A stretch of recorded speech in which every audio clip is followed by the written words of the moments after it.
तो लोकसभा में जम्मू कश्मीर तंजीम नौ बिल पर बहस जारी है। बहस के आगाज ही में अमित शाह और अधीर रंजन के बीच नोकझोंक हुई। अमित शाह ने जम्मू कश्मीर पर कांग्रेस को अपना मौकफ रखने को कहा।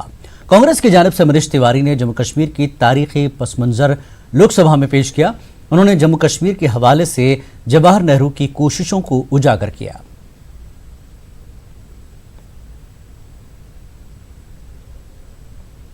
तक 70 के दशक तक लगभग ये राय बन चुकी थी कि अनुच्छेद 370 को जाना चाहिए।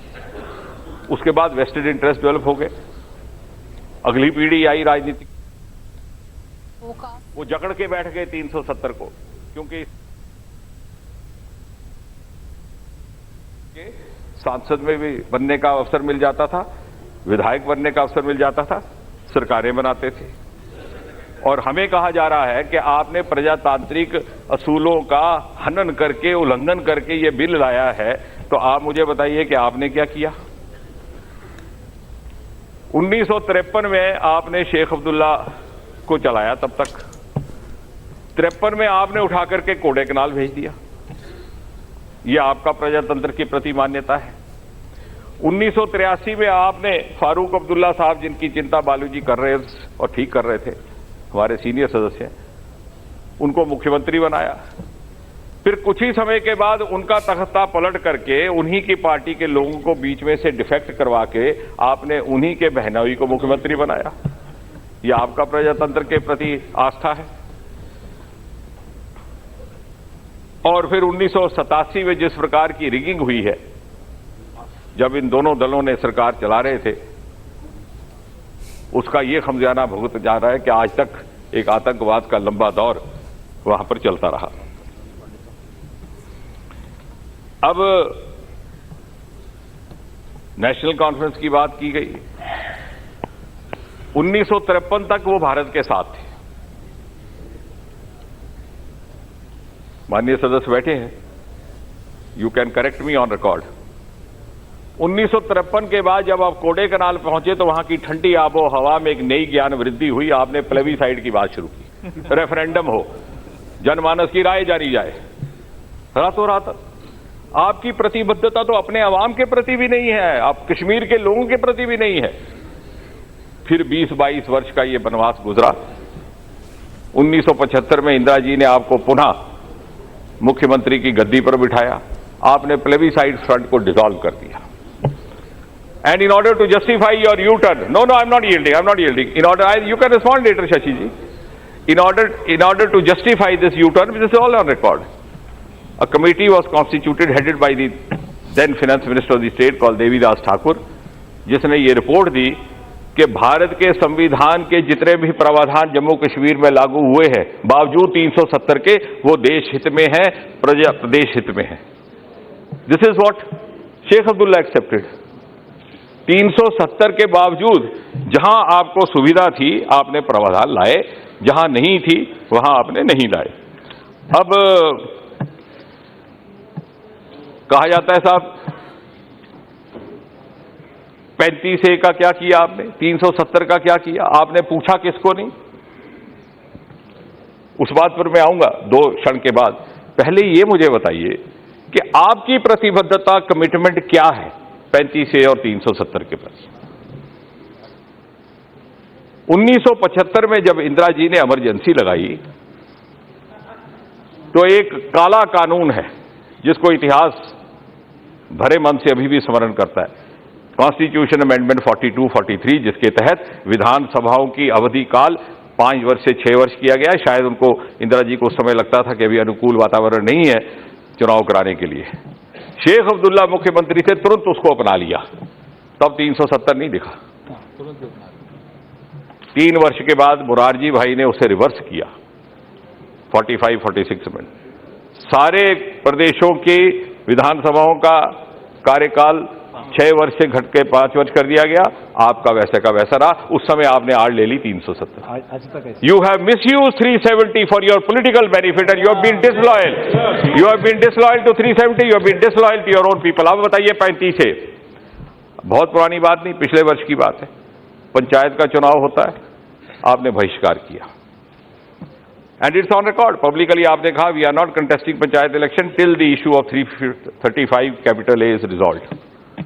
चलिए मान लिया, वो आपका दृष्टिकोण है, आपको मुबारक है, आपकी आस्था, आपकी प्रतिबद्धता की हम इज्जत करते हैं। फिर ऐसा क्या हुआ कि 3 महीने के बाद ही आप लोकसभा के चुनाव में आ गए?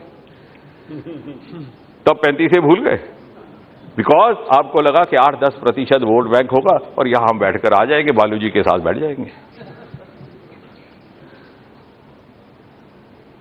और ये 8-10% वोटर टर्नआउट की जो संस्कृति पिछले 30-40 वर्ष से पनपी है घाटी में, इसी ने सबसे ज्यादा नुकसान किया और यही आज इस विधेयक का विरोध भी कर रहे हैं। वो पार्टी जो ऑटोनॉमी की बात करती है वो पंचायत के लिए ऑटोनॉमी में विश्वास नहीं रखती, इसलिए पंचायत की इलेक्शन का बहिष्कार किया। इसलिए 73-74 अमेंडमेंट जो राजीव गांधी जी लाए थे और बहुत बढ़िया कानून था, उसको एक्सटेंड नहीं किया। ऑटोनॉमी देन फॉर हुम?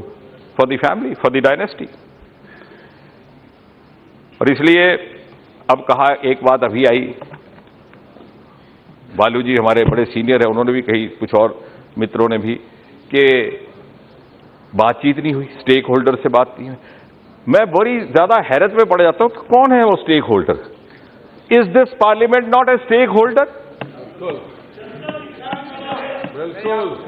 We are all stake holders as long as Kashmir is a part of India.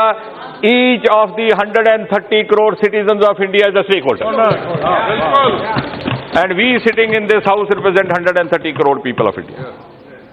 हमसे ज्यादा स्टेक होल्डर और कौन है? आपकी मानसिकता में 3 नाम घुसे हैं कुछ, वो 3 नाम है, वो 3 छवियां, उनसे बात हो तो वो स्टेक होल्डर। भारत का प्रत्येक नागरिक, क्योंकि कश्मीर यदि हमारा है तो हम स्टेक होल्डर है। यही नहीं, कश्मीर में रहने वाला कश्मीरी पंडित जिसको खदेड़ के निकाल दिया गया रातों रात अपना चूल्हा अपनी रसोई छोड़ करके, वो भी स्टेक होल्डर है। वहां का सिख भी स्टेक होल्डर है। पश्चिम पाकिस्तान से आए हुए शरणार्थी स्टेक होल्डर है। आज तक उन्हें नागरिकता नहीं दी गई। मुझे नहीं लगता विश्व में इस प्रकार का उदाहरण है। इसी देश में 2 प्रधानमंत्री हुए जो पश्चिम पाकिस्तान से शरणार्थी बनकर के आए थे, माननीय डॉक्टर मनमोहन सिंह जी, माननीय इंद्र कुमार गुजराल जी। लेकिन जिन्होंने शरण जम्मू कश्मीर में ली, उन्हें आज तक नागरिकता का अधिकार नहीं दिया गया। Are they not the stakeholders? और फिर कहा गया ये bill it has been brought in hurry. ये आरोप कल भी लगाया गया, आज भी, कि बहुत जल्दी जल्दी लाया जा रहा है, बहुत जल्दी जल्दी लाया जा रहा है, ऐसा किया गया। अब मुझे आप बताइए,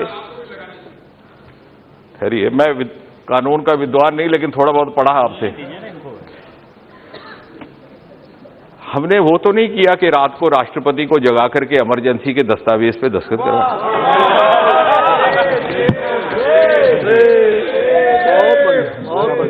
हमने ये तो नहीं किया कि जैसे प्रधानमंत्री के खिलाफ इलाहाबाद के एक जज ने निर्णय दे दिया तो हमने इमरजेंसी सेशन छुट्टी के दिन बुलवा करके इमरजेंसी का पास करवाया। ऐसा तो नहीं किया। तो इतना बेरहम तो ना हुई है। वो शनिवार का दिन था, हमने किसी की छुट्टी कैंसिल नहीं की। हम पे आरोप लगाया जा रहा है पॉट कॉलिंग दी केटल ब्लैक। हमने तो सोमवार को किया, वर्किंग डे। अब 17 मुख्यमंत्री को बुलवा लिया और 17 मुख्यमंत्रियों को दिल्ली बुलवाया हस्ताक्षर करने के लिए। हमने ऐसा घोर अन्याय नहीं किया, अत्याचार नहीं किया। और अब फिर कहा गया कि साहब ये स्टेट असेंबली से क्यों नहीं गया। मुझे लगता है कि माननीय गृह मंत्री जी ने इस बात का स्पष्टीकरण दे दिया कि जहां पर भी राष्ट्रपति शासन होता है ऐसे ही होता है। इसका उत्तर आंध्रा के हमारे मित्रों ने दे दिया। मैं नहीं चाहता कि फिर से आपके ऊपर वो नजला गिरे, वो बात कर चुके हैं, क्योंकि आंध्रा और तेलंगाना के विषय में बात आ गई। अब वहां राष्ट्रपति शासन भी नहीं था। अब बात आ गई एलिनेशन। अब बात आ गई अध्यक्ष महोदय, अब बस 5-7 मिनट। अध्यक्ष महोदय वो आपको आंध्रा के मित्र बताएंगे, गलत था कि सही, वो आंध्रा के मित्र बताएंगे। आप बता दीजिए। आपके पीछे ही उत्तर है। मंत्री जी के बाद आपका ही वही है, आंध्र का मंत्री जी के बाद उन्हीं का नंबर है, आपको जल्दी जवाब मिल जाएगा। क्योंकि इनका उत्तर इनके आपके बाद उन्हीं को एक आपका उत्तर आप ही की बेंचेस से आ रहा है, इसलिए आपका उत्तर आप ही के बेंचेस से आ रहा है, मुझे इसका देने की आवश्यकता नहीं। अब ये बात कही गई, अब ये बात हो गई, अब बात ये आ गई, अब बात ये आई कि साहब, अब बात ये आई कि अनुच्छेद 370 हटा दिया तो एलिनेशन हो जाएगी। ये अंग्रेजी के बड़े बड़े लच्छेदार लफ्ज हमें सुनाए गए, 30-40 और हमें ठगा गया। एलिनेशन, एस्पिरेशन, इतनी फिलॉसफी। मैं जमीन का कार्य करता हूं, पूरे दावे के साथ कहता हूं, अगर एलिनेशन हुई है तो 370 के कारण हुई है। आपने वहां के युवाओं को, भाग की भारत के युवाओं से जुदा रखा, वहां के नागरिकों को मानसिकता में डाल दिया कि आप अलग हैं, ना उन्हें यहां के हित पहुंचे, लाभ पहुंचे, और ना ही उनकी मानसिकता उस प्रकार विकसित हो सकी जिस प्रकार देश के बाकी नागरिकों की हुई। क्योंकि हमारे यहां, और इसलिए आज सारे भारतवर्ष में और जम्मू कश्मीर में हर्षोल्लास का माहौल है। जब से अनुच्छेद 370 को हटाने की बात आई, अगर चिंता है तो 2-4 उन लोगों को जो अलगाववादी राजनीति करते हैं, but I would say this that they are also not true to this ideology of separatism. They are separatist by convenience, not by conviction. अगर वो कन्विक्शन के साथ होते तो अपने बच्चों को विलायत पढ़ने ना भेजते और पड़ोसी के बच्चों को पत्थरबाज ना बनाते। कश्मीर के अवाम को उन्होंने ठगा। और साथ ही साथ अगर चिंता है तो उन 2-3 परिवारों को जो 10% वोट बैंक के 8% लाभार्थी हैं, जब वो सत्ता से बाहर होते हैं तो रातों रात कश्मीर भारत का हिस्सा है कि नहीं है, ये प्रश्न उन्हें सताने लगता है। सत्ता पे बिठा दीजिए, दूसरे दिन कहेंगे कश्मीर अभिन्न अंग है। ये उनकी कन्विक्शन है।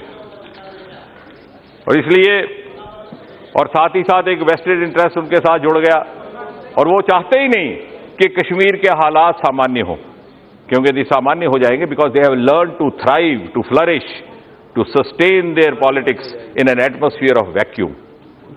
अगर माहौल खुल जाए, और उनके साथ जुड़ गए हमारे कुछ बुद्धिजीवी, एक नया चलन शुरू हुआ है कुछ वर्षों से इस देश में, 2-4 दिन हो आइए कश्मीर घाटी, वापिस आकर के किताब लिख जाइए, आप कश्मीर एक्सपर्ट माने जाते हैं।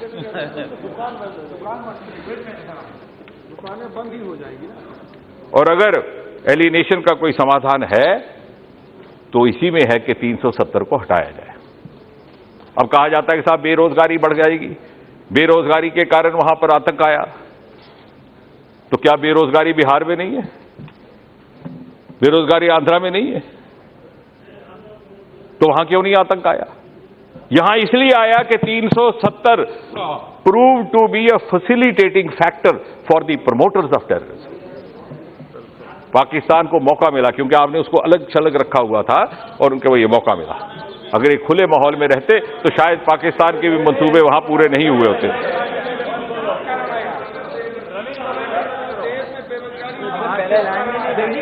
और इसलिए जो कश्मीर, मैं अपनी बात समाप्त करने से पहले मात्र इतना कहूंगा कि कश्मीर का आम युवा, and I said this even yesterday, हम माने कि ना माने, हमें ये बात पसंद आए कि ना पसंद आए, the common man in the street of Srinagar is rejoicing the abrogation of article 370, लेकिन एक खौफ का पर्दा उसे रोके हुए। आप गलतफहमी के आप शिकार हैं, आप शिकार हैं, बिकॉज नहीं 8% वाले शिकार हैं, 8% वाले शायद किसी दिन this school of thought emerges in this country that we should have a minimum threshold to accept a member as a member of Lok Sabha. और तब तक हमें 8% और 10% वोटर टर्नआउट को बर्दाश्त करना पड़ेगा। I hope someday a school of thought emerges and suggests this, that we have a minimum threshold voter turnout to accept a member as a member of Lok Sabha. Correct.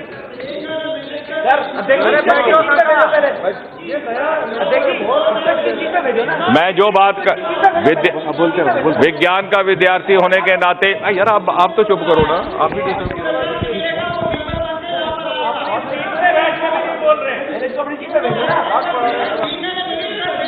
Please बैठिए बैठिए। अध्यक्ष महोदय, अध्यक्ष महोदय, अध्यक्ष महोदय, अध्यक्ष महोदय, जो बात करूंगा प्रमाण सहित करूंगा।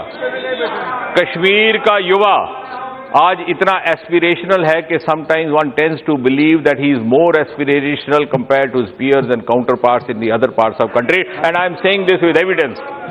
पिछले 4-5 सालों से हर साल सिविल सर्विसेज और आईएएस के इम्तिहान में, चूंकि मैं डीओपीटी के साथ संबंधित हूं, एक न एक टॉपर आतंक प्रभावित जिलों से होता है कश्मीर के।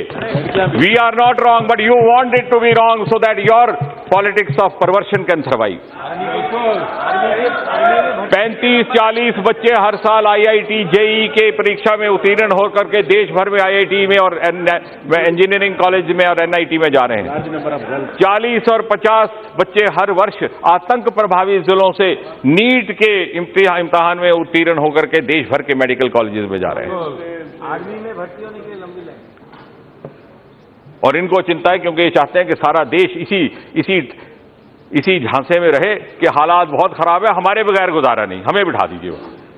ये दो परिवार 40 साल तक ठगते रहे इस देश को और आज भी ये ठगने का प्रयास कर रहे हैं। But their time is up now, their time is up.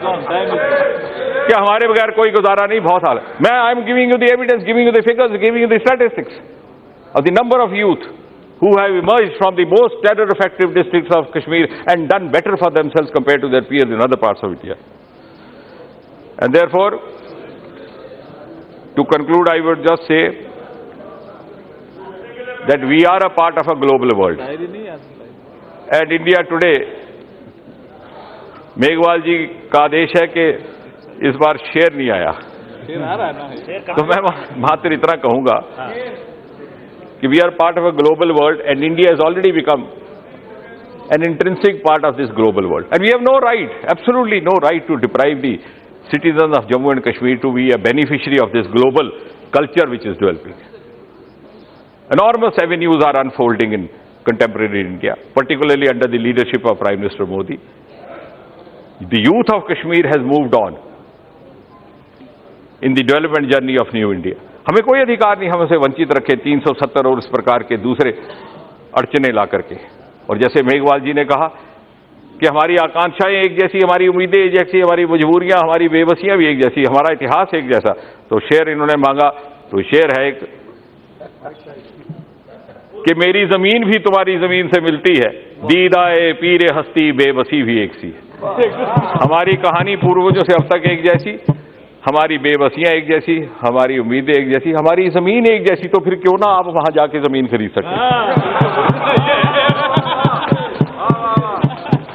और इसलिए to conclude I will just say that the common man of Kashmir has moved on. Some of the politician friends are still stuck in the past, and they are still trying the tricks of the past.